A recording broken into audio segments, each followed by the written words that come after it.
Well, welcome back for another episode. Just old Derek here.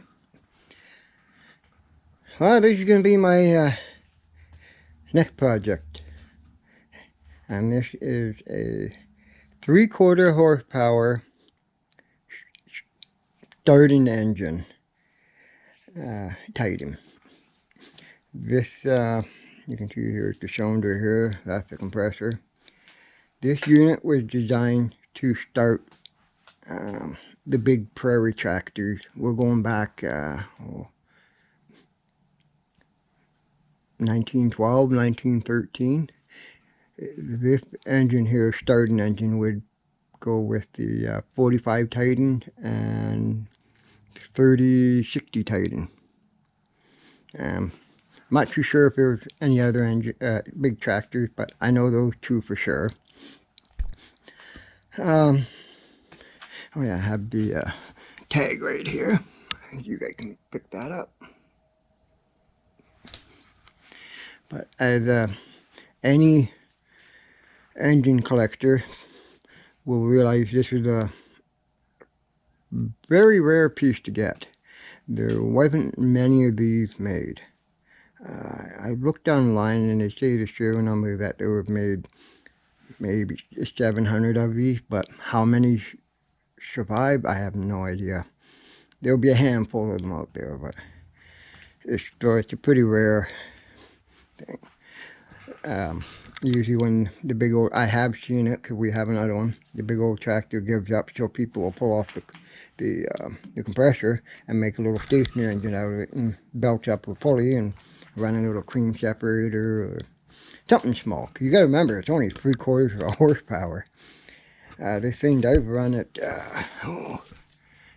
800 RPM, so this thing's buzzing pretty good. But okay, so I like to get this thing up and running. From all I see, there's not a heck of a lot of wear to this thing. But all I'm going to do is try to match up the other oiler. There's another oiler missing. Just fix things like it did back in the day. Things just going to get dunked in solvent just to clean the old grime off of it and put back together. And if something needs to be machined or made, no big deal, I'll do that too. Here's a throttle governor, because there's your fly balls here, your two weights. And connectors, this is what regulates your throttle. There's a butterfly in here and there's a rod here. Of course not there, and then that corresponds with your weights. And here's those are your cam right here, and your roller lifters, and your valves are right back here. There's your valve cages in here, and the piston. Like I said, we'll pull that all apart. I do have one complete fan, that's international. That's it. There's one that goes right here, and another one goes here. That's what keeps the cylinders cool, and there's a big like a leather belt that goes around here to spin the fan. I do have one fan, but I don't know if we have to make up another fan. I'm not sure. But at least I've got the hub. I don't know if we have a factory gas tank. I might have a factory gas tank. I'm not too sure. We have another one, just like this, same. It just might be missing a couple little pieces, but that's later on. That's another story. It belonged to Kevin, my other brother. He was lucky enough to able to purchase it. This engine probably, I'm going to say it probably hasn't ran since the 30s or the 40s. So from what I've been looking, there's not a heck of a lot of wear on that thing. And these things were only made for 2 years, 1912 to 1913. So it's an old one, and it's almost all there.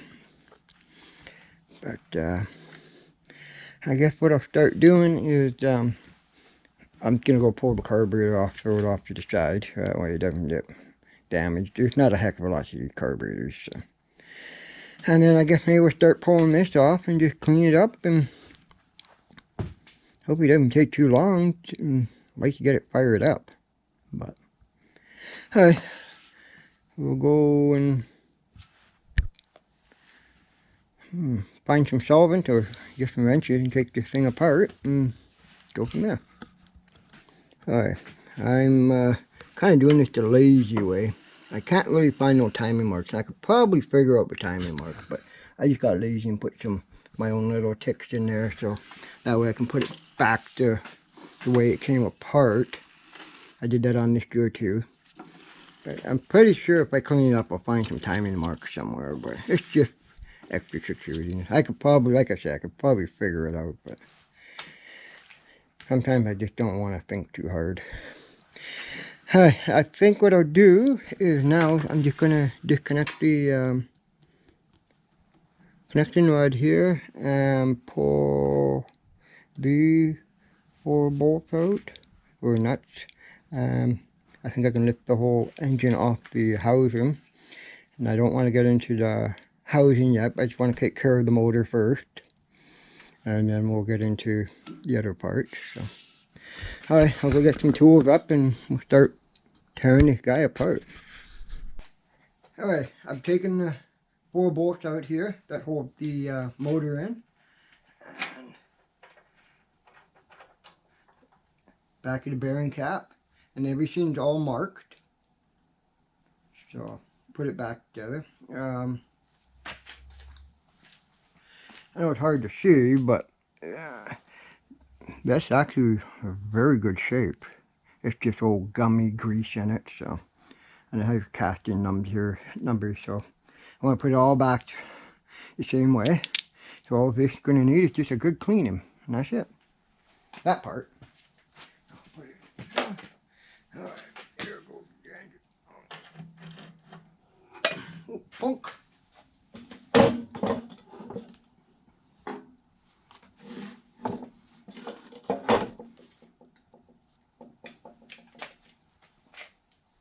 That's the engine. I'm going to go clean this spot on the table to put this engine on, and we'll slowly start taking it apart.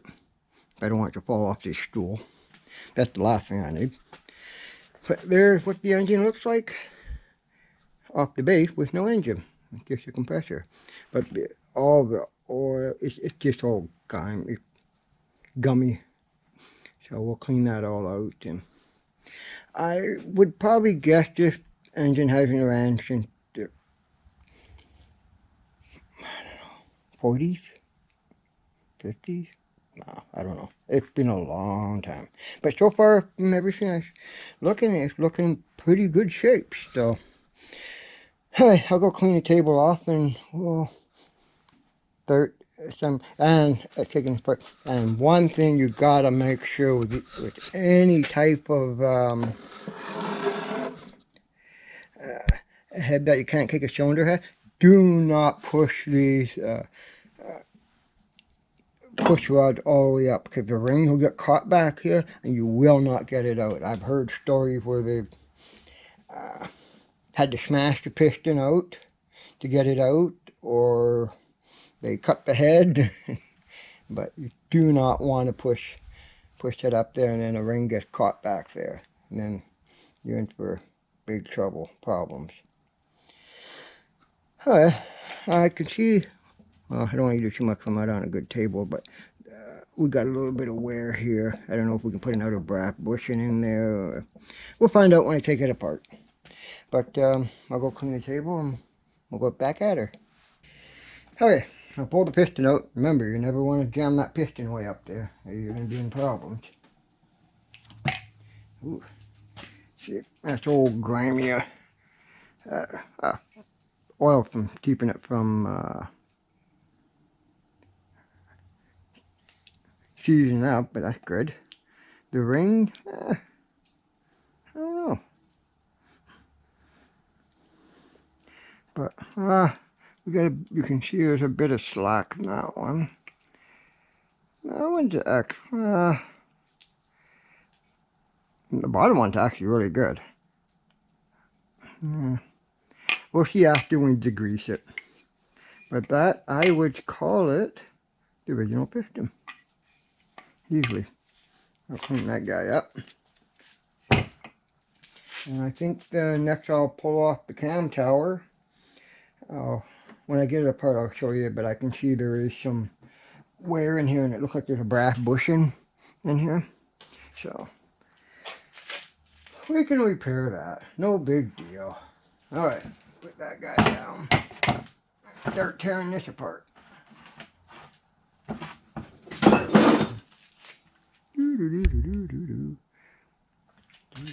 I did bring a wrench somewhere.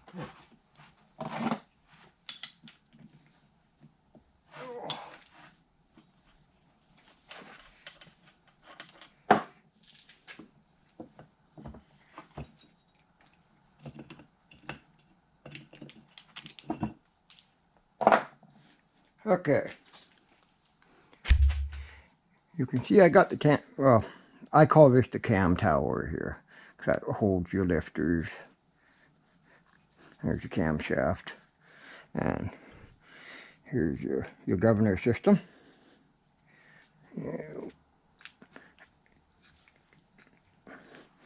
Alright, from what I see, there's nothing broken.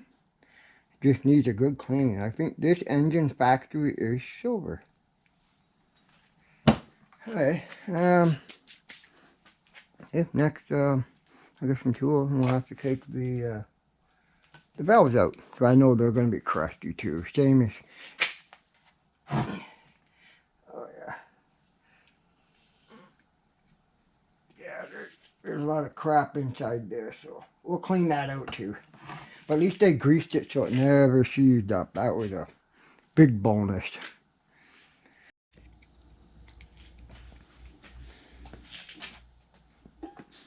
Anyway, I've taken one valve out. It was kind of a pain in my butt, but because someone taking this one apart and they never put a locking nut on it, but it got a little bit gummed up, but I was able to clean it. No big deal. A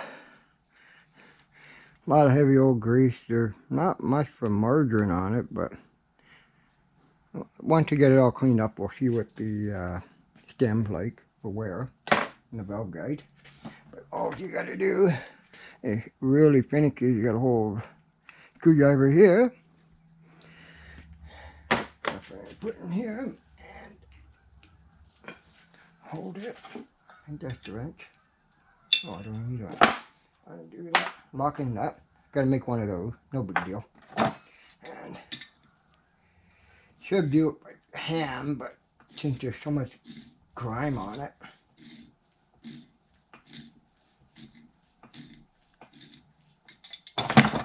Ah.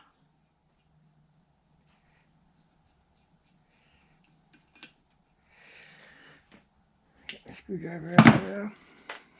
And then, I'll move that over here. And just poke.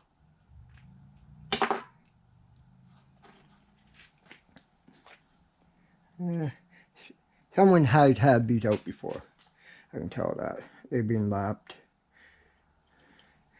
But I'll put these back together and I will,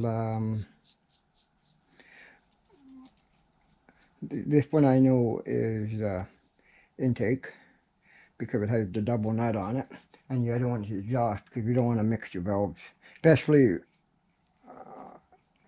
it's shoot for the engine right now. If it were brand new, it would be a different story, but we'll see. Now for your valves in there. Now for your spark plug in here, and there's your exhaust coming out here. Very simple engine. Very simple. But it's just really greasy. We'll clean that up and put some fresh grease in there and try to preserve it much as we can. That's the plan. I've done a little bit of progress here. I kind of cleaned the block up the best it's going to be. It's good enough. We don't want it perfect. The valves. I don't know. This is an intake, and I still have a little bit of margarine, which is fine. The play, out 5 thou, not a big deal. So I just lapped them in. I'm going to call it good. If I ever have a problem, it's no big deal to do valves, but for the amount this thing's going to run, yeah, it's fine. So, the valves are done. They're lapped in. Now I'm just going to give it just a quick, hone in. Just to break just a little bit of pit in the rust stuff. Other than that, the cylinder's in very good shape. I use my cylinder bore gauge to slide it from the back here to the front here. I got about a 5 thou taper in it. Well, for what this thing's gonna do, that's fine. I used to fuss around with these things and try to get them within a couple of thou or a thou in there. I'm wasting my time, so that's done. So now I'm just going to, like I said, I'm going to give it a light hone. And then the cylinder is done. And then we will,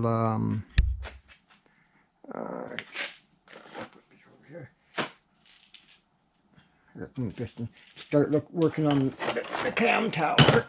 I don't know if you guys can see it, but there's a brown bushing in here. And I can see there's quite a bit of wear in that. I might pop that brown bushing out and put a new one in. Things on both sides, because I can see quite a bit of play in there. So that will definitely repair. I'll get this set up and then we'll do a little bit of honing. Alright, like I said, I'm just going to give it a light honing. Oh, that's cutting oil. Like that. There's honing oil. Or you could use transmission fluid too. That works. Like I said, I'm not taking off all. I'm just basically deburring the cylinder.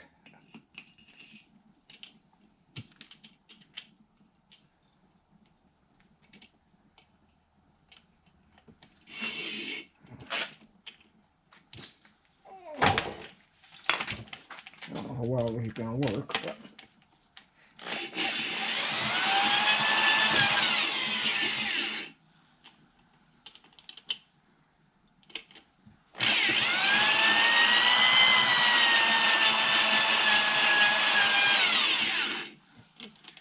last one.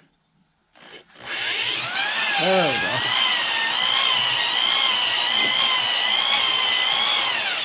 Good enough. If I say I'm probably making more of a mess than anything. But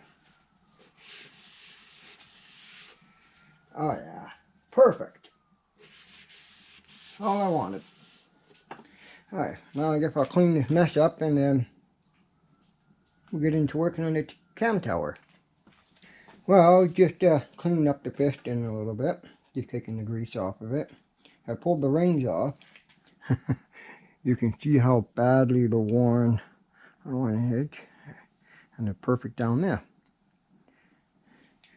All three of them are like that. They're all worn out up here.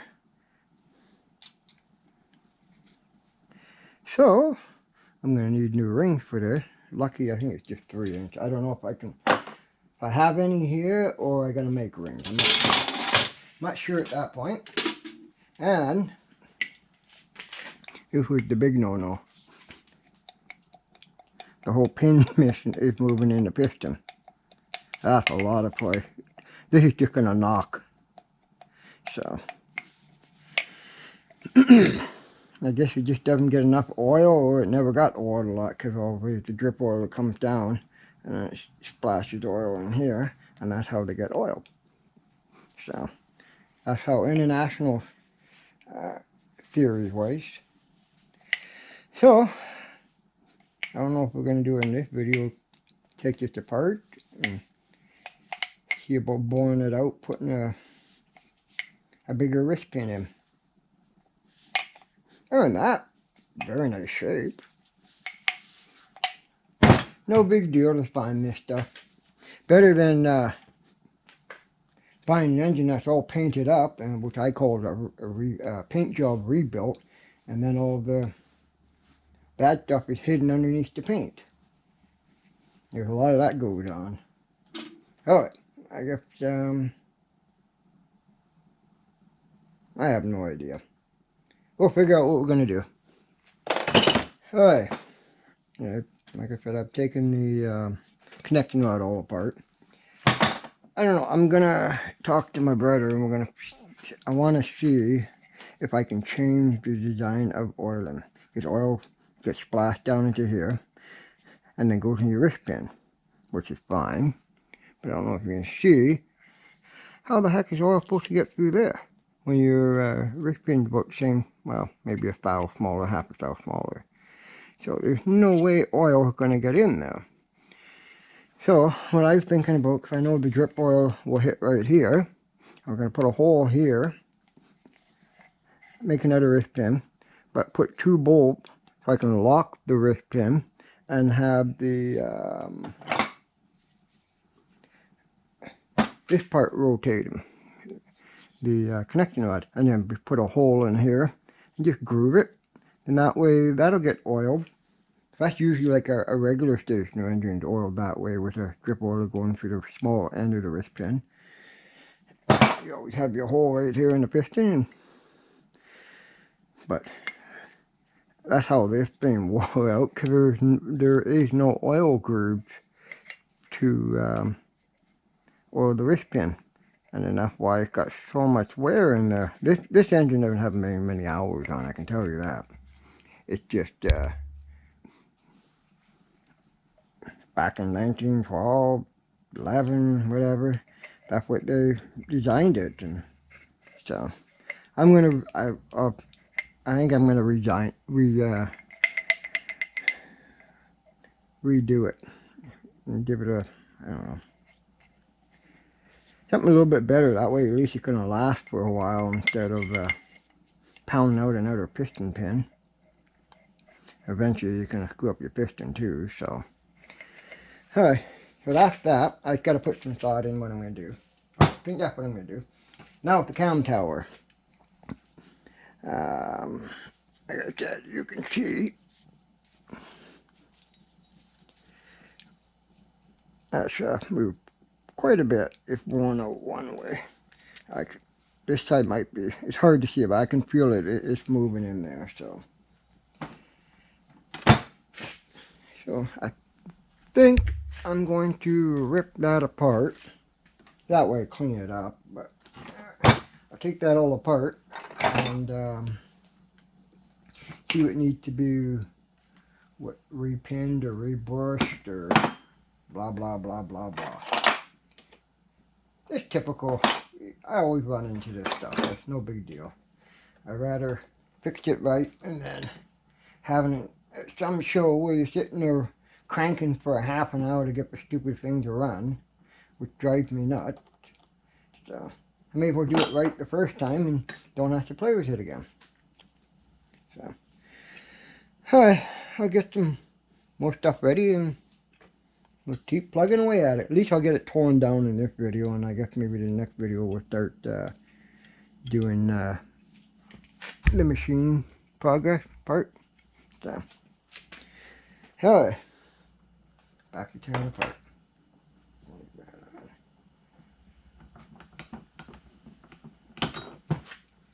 There's that.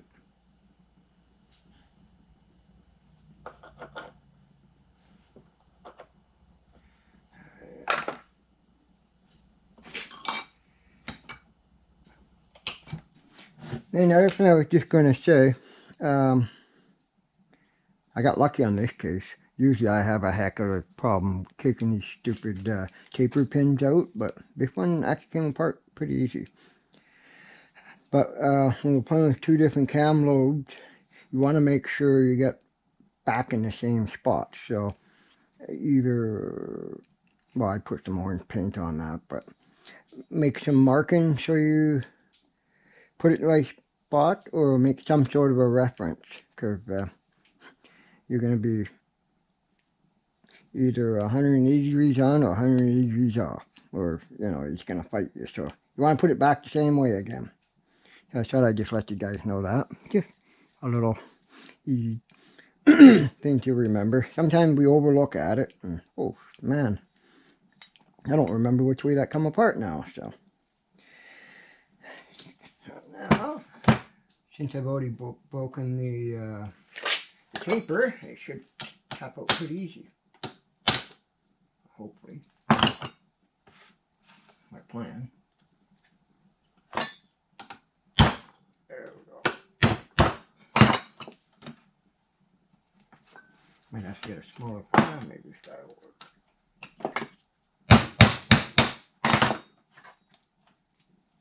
Yeah. But usually I fight with these a lot. Oh. Okay. I'm not worried about those. Mix your nose up.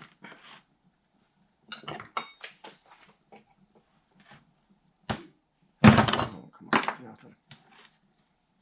Okay. Oh.